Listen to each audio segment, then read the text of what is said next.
Tunay na Buhay, Motivational Story, by P13 Vlog.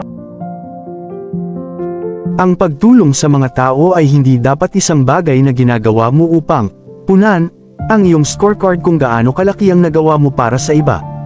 Ang isang gawa ng kabaitan ay dapat na tunay.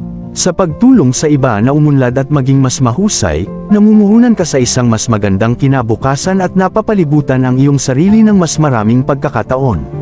Tunay na Buhay Motivational Story.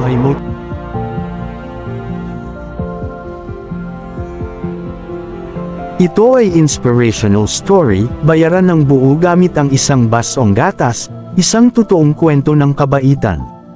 Ang taon ay 1863 at isang araw, isang mahirap na batang lalaki na ang pangalan ay Howard Kelly ay nagbebenta ng mga paninda sa pinto upang bayaran ang kanyang daan sa paaralan. Pagkatapos ng isang buong araw ng pagsusumikap ay naisip niya na kaunti na lang ang natitira sa kanya, ngunit kaunti na lang para makakuha ng pagkain. Tulad ng maraming araw bago siya nagugutom sa halos buong araw. Siya ay umaasa na gumawa ng hindi bababa sa ilang mga benta upang makakuha ng sapat na pera para sa pagkain at upang maglagay ng pera sa gilid para sa kanyang matrikula sa susunod na taon. Matapos dumaan sa ilang mga senaryo sa kanyang isipan ay umaasa siya ng kabaitan mula sa mga taong nakatira sa susunod na bahay kung saan nagpasya siyang humingi ng pagkain. Habang papalapit siya sa pinto at pinindot ang kampana ay determinado siyang hindi lamang humingi ng pagkain kundi magbenta sa dulo. Gayunpaman, nawalan siya ng lakas ng loob nang buksan ng isang magandang dalaga ang pinto. Kaya sa halip na kumain, humingi siya ng isang basong tubig. Naalala ng babae na nakita niya ang batang ito ng maraming beses na nagsusumikap sa pag-akyat at pagbaba sa mga lansangan na kumakatok sa mga pintuan. Halos lahat ng tao sa kapitbahayan ay alam ang kanyang kwento at sa halip na ibenta sa mga tao ay tinulungan niya sila sa kanilang mga gawain. Akala niya ay mukhang gutom na ito kaya dinalhan niya ito ng isang malaking baso ng gatas sa halip na tubig. Dahan-dahan itong ininom ng bata at saka tinanong kung magkano ang utang niya. "Wala kang utang sa akin," sagot niya. "Alam kong marami kang natulungan sa aming lugar. Itinuro sa amin ni inay na ang kabaitan ay nasusuklian ng kabutihan. Makakakita ka ng kaunting kaginhawahan at kaligayahan." Habang tumugon siya, "Kung gayon ay nagpapasalamat ako sa iyo mula sa aking puso."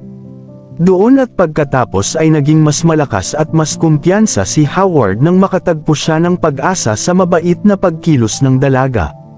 Ipinagpatuloy niya ang kanyang trabaho na nakaramdam ng sigla sa pamamagitan lamang ng isang ngiti, ilang salita at isang buong baso ng gatas.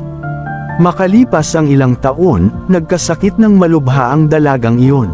Nataranta ang mga lokal na doktor. Sa wakas ay ipinadala nila siya sa malaking lungsod, kung saan tumawag sila ng mga espesyalista upang pag-aralan ang kanyang pambihirang sakit. Si Dr. Howard Kelly ay tinawag para sa konsultasyon. Nang marinig niya ang pangalan ng bayan na pinanggalingan niya, napuno ng kakaibang liwanag ang mga mata niya. Agad siyang bumangon at bumaba sa pasilyo ng ospital patungo sa kanyang silid.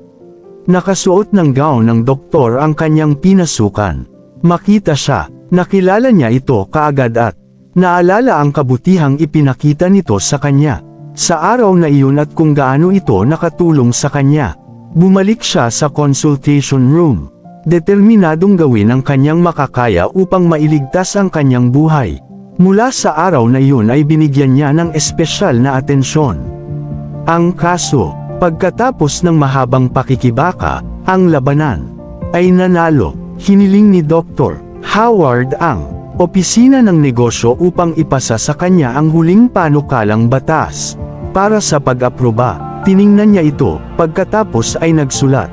Isang bagay sa gilid at ang kwenta ay ipinadala sa kanyang silid.